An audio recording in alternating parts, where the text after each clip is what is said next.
Le dernier quart d'heure de Smart Bourse, le vendredi, c'est notre rendez-vous pédagogie et chaque troisième vendredi du mois, rendez-vous avec les équipes du Café de la Bourse et Louis Yang, le cofondateur du Café de la Bourse qui est à mes côtés en plateau. Bonsoir Louis, bienvenue. Ravi de vous retrouver ce mois-ci pour parler alors du thème de la volatilité et comment en tant qu'investisseur, investisseur actif en action, comment est-ce qu'on peut protéger son portefeuille. C'est le thème du jour d'actualité totale. Louis, pour commencer, il faut déjà connaître son portefeuille. Oui, exactement. Pour le protéger, c'est déjà important de connaître son portefeuille et savoir quoi protéger. Donc je pense que la première chose, c'est un moment important aujourd'hui de faire un audit de son portefeuille, d'identifier les valeurs les plus fragiles, c'est-à-dire, on peut prendre différents critères, mais un critère important à mon sens, c'est de regarder l'endettement. Parce que les valeurs très endettées, c'est celles qui risquent de souffrir le plus dans une période de volatilité et d'incertitude. Donc pour ça, on peut regarder le ratio de solvabilité. Donc ça, c'est un critère important à regarder. On peut compléter ça par d'autres éléments, comme par exemple les bénéfices d'une société. Est-ce que la société est déficitaire? Si oui, depuis combien de temps? Et après, aller creuser au-delà pour voir si c'est un déficit qui est structurel ou conjoncturel en raison de la crise du Covid, par exemple. Et donc, par rapport à ça, il faut faire très attention aux valeurs de secteurs comme le tourisme, l'aérien qui ont été touchés, et donc faire un stock picking précis pour identifier justement les valeurs à conserver et celles à vendre. Si on cherche des sociétés fragiles, effectivement, dans son portefeuille, donc il y a la question de l'endettement, est-ce qu'il doit y avoir aussi d'autres critères à regarder, Louis? Oui, donc j'évoquais justement au niveau des bénéfices. Des bénéfices, ah oui, c'est ça. Il y a autre un élément, donc là je parlais plutôt des déficits. Effectivement, au niveau du bénéfice, c'est aussi intéressant de regarder la croissance des bénéfices. Parce que là je pense évidemment aux valeurs growth, qui sont quand même très impactées. Là, on le voit dans la période actuelle, dès que la société a une croissance un peu moins forte qu'anticipée, elle est tout de suite sanctionnée. Donc par rapport à ça, il faut faire très attention aussi, ça c'est un autre critère. Regarder dans son portefeuille si on n'a pas des valeurs qui sont déficitaires, dont le modèle économique n'est pas prêt de lui permettre de générer des bénéfices. Et ces critères-là, ce sont des valeurs, à mon sens, qu'il faut couper en fait. Et avant de commencer à protéger, il faut peut-être déjà faire le tri. Ouais, c'est ça. Il y a déjà, première étape, auditer son portefeuille et faire du nettoyage, effectivement, en fonction de critères qu'on se fixe, mais qui sont liés à la fragilité des sociétés dans un contexte plus volatile. Une fois qu'on a effectué ce travail, comment est-ce que, justement, on protège ce portefeuille? Quels sont les outils à disposition? Comment on les utilise? Oui, alors il y a plusieurs possibilités. Ce qui est le plus simple, je pense que c'est les ordres stop. On en avait parlé la dernière fois sur les différents types d'ordres.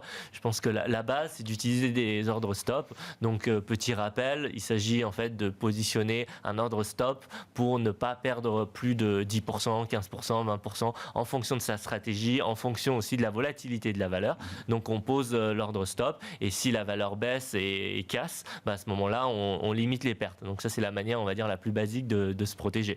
Après, pour une méthode, il y a une méthodologie un peu plus évoluée qui consiste à utiliser des stop suiveurs, où là, en fait, au lieu de mettre un stop à un certain pourcentage, on laisse sa chance à la valeur de poursuivre un peu la hausse. On peut dire, par exemple, on met un stop à 15%, 20%. Là, encore une fois, ça dépend des valeurs, du secteur, etc. Mais on va mettre un stop suiveur. Et du coup, au lieu de se dire, on va sortir là, on coupe les bénéfices par exemple à 15%, on donne la chance à la valeur de continuer à augmenter et comme ça, au pire, on aura les 15%. Oui, c'est ça. Mieux, on verrouille cette poche de plus-value de 15, 20, enfin après, à définir en fonction du profil de l'entreprise et de votre profil d'investisseur, mais on verrouille une partie de la performance.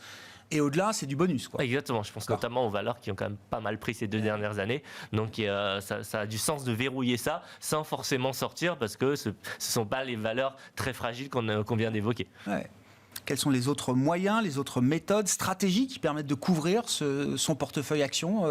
Oui. Alors, au-delà des différents types d'ordres, on peut utiliser des produits de bourse ou des produits dérivés. Donc là, on rentre dans un niveau un petit peu plus sophistiqué.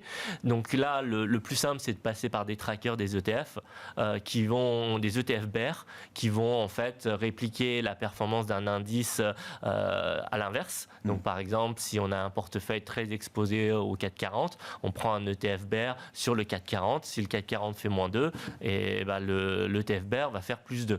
Et on peut aussi utiliser des ETF avec un effet de levier qui vont amplifier par 2 fois, par exemple, les variations. À ce moment-là, si le CAC 40 baisse de 2%, à ce moment-là, le ETF bear va gagner 4%. Ouais. Donc ça, c'est une méthode, on va dire, plutôt facile d'accès, relativement facile d'accès pour l'utilisation de produits de bourse.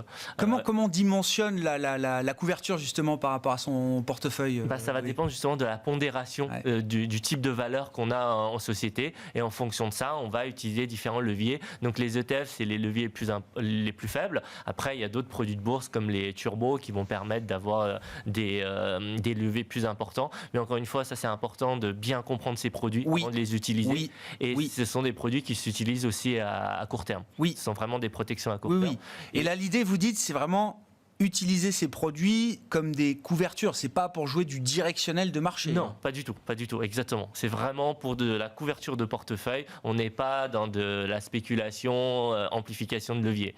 Et après, il y a des produits dérivés type option, où là on peut vraiment aller dans des stratégies encore plus sophistiquées. Je pense à une stratégie par exemple de cover call qui consiste à vendre des calls de titres qu'on détient en portefeuille pour générer en fait une rentabilité supplémentaire de ces actions. Donc il y a des stratégies possibles de protection dans des moments d'incertitude. Mais encore une fois, ce sont des produits, il faut vraiment bien les comprendre avant d'aller dessus.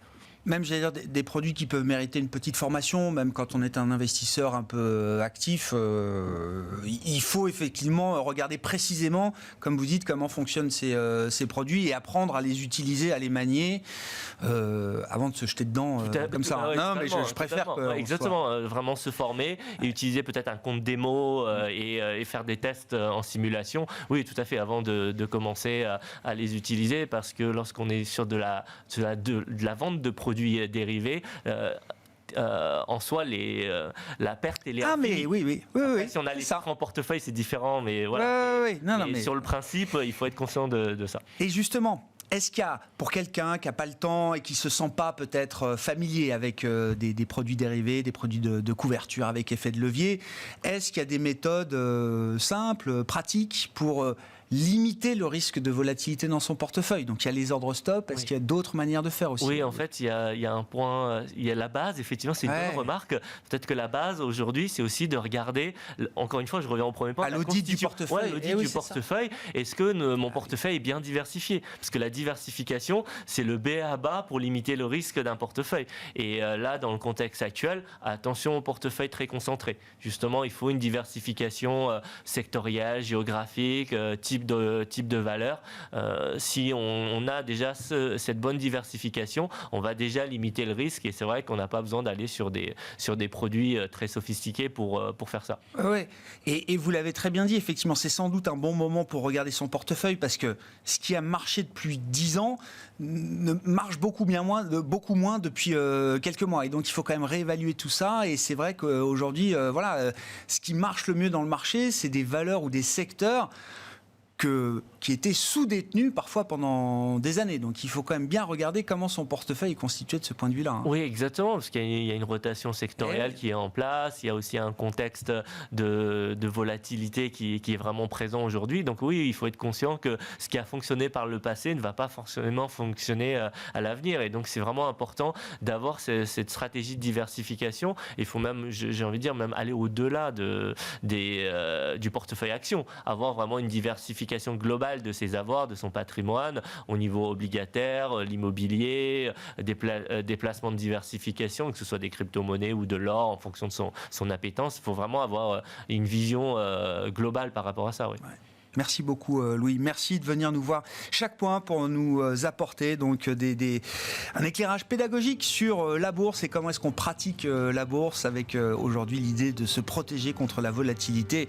Et un point important, oui, auditez votre portefeuille, regardez quand même effectivement ce que vous avez en portefeuille, c'est déjà le premier point de départ pour ensuite mettre en place des stratégies de couverture qui permettront de limiter la volatilité de vos actions. Louis Yang qui était à nos côtés, qu'on retrouve chaque troisième vendredi vendredi du mois dans le quart d'heure thématique de Smart Bourse, cofondateur du Café de la Bourse. Voilà pour cette édition qui se termine ainsi et nous nous retrouvons bien sûr lundi à 12h30 en direct sur Bismart.